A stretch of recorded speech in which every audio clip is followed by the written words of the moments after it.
quoi?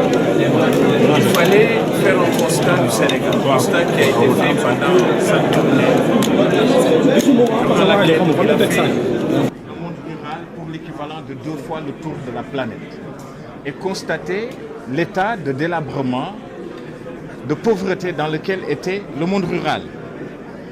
Et naturellement, il fallait rompre avec ce déséquilibre qui date de l'époque coloniale pendant laquelle nos côtes ont été développées par les colons essentiellement et le monde rural vivait de cultures essentiellement destinées à l'exportation et aux besoins de l'Europe, de la France essentiellement.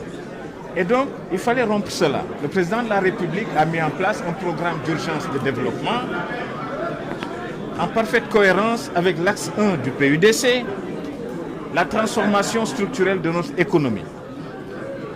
Il faut produire, mais produire assez en quantité, mais il faut transformer ici à travers des chaînes de valeur pour créer de la valeur, de la richesse ici même.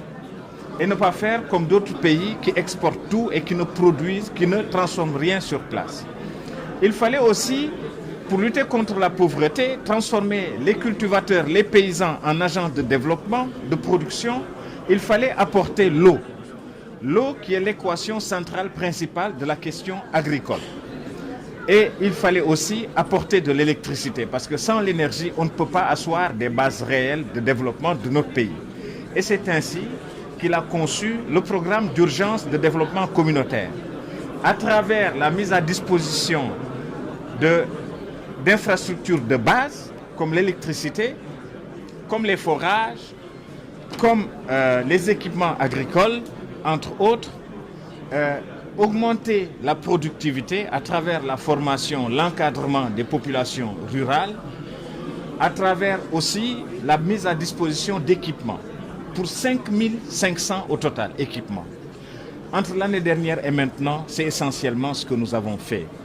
Mais aussi former ceux qui sont les relais à la base, c'est-à-dire les acteurs au développement. Et quatrième composante, la question de la mise à disposition d'une sorte de moyen de monitoring de ce que nous faisons dans le monde rural.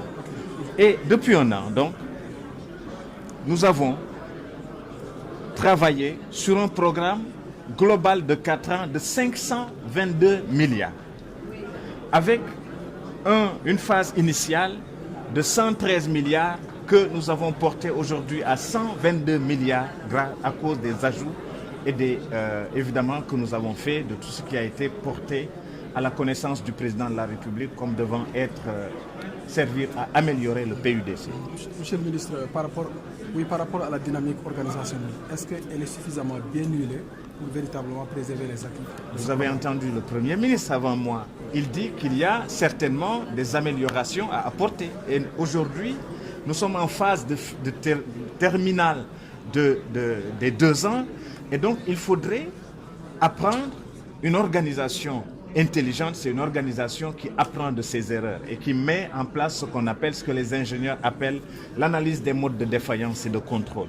Et aujourd'hui, c'est ce que le président de la République nous a demandé, de faire le bilan de ce qui a été fait. Mais ce qui a été fait, c'est déjà important.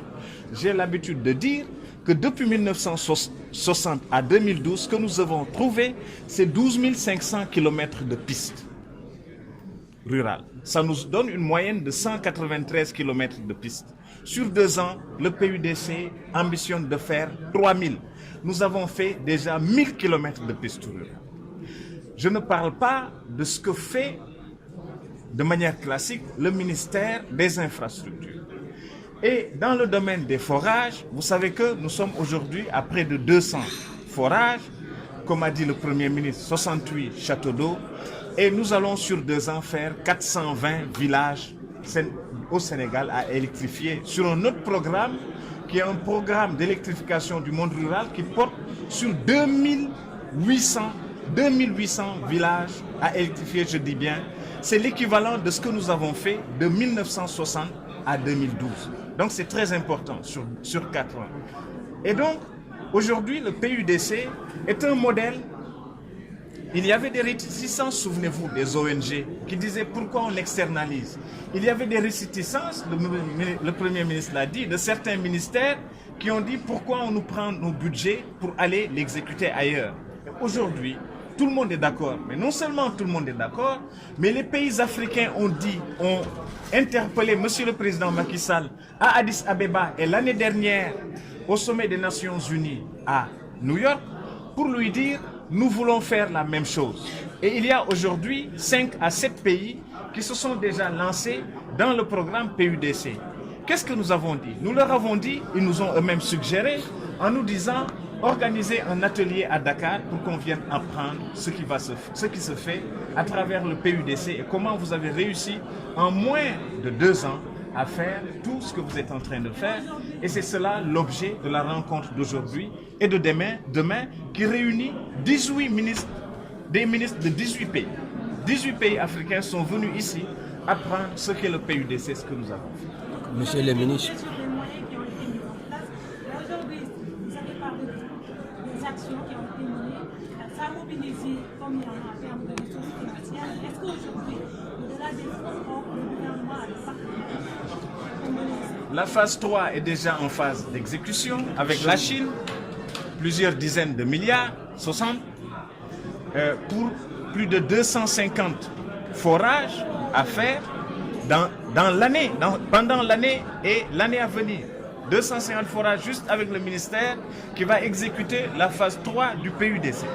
Mais déjà, nous avons eu un appui budgétaire de la Banque africaine de développement. Nous avons un programme avec eux qui devait s'appeler Programme intégré de développement communautaire et qui vient s'ajouter au PUDC. Autour de 100 milliards, déjà.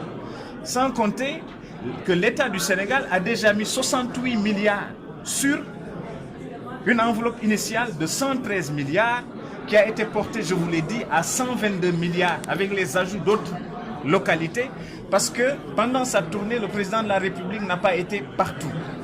C'est sans compter évidemment ce qui se fait avec le PPDC. Mais dans le cadre de la lutte contre la pauvreté dans le monde rural, c'est compte non tenu de ce qui se fait avec la couverture médicale universelle, c'est compte non tenu de ce qui se fait avec le programme de bourse familiale qui touche les 300 000 ménages sénégalais les plus pauvres avec une mise initiale de 60 milliards de francs CFA.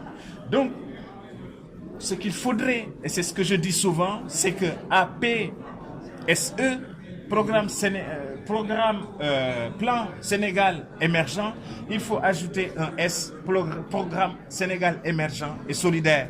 Et les deux axes, c'est-à-dire la transformation structurelle de notre économie, il y a un deuxième axe qui est le développement du capital humain et la lutte contre les inégalités. Vous avez entendu Monsieur le Premier ministre dire qu'en contrepartie de ce que nous faisons pour les bourses familiales, les familles ont l'obligation de garder les enfants à l'école, mais aussi de les soigner. Et il y a le programme de couverture médicale universelle qui a été mis en place pour justement venir au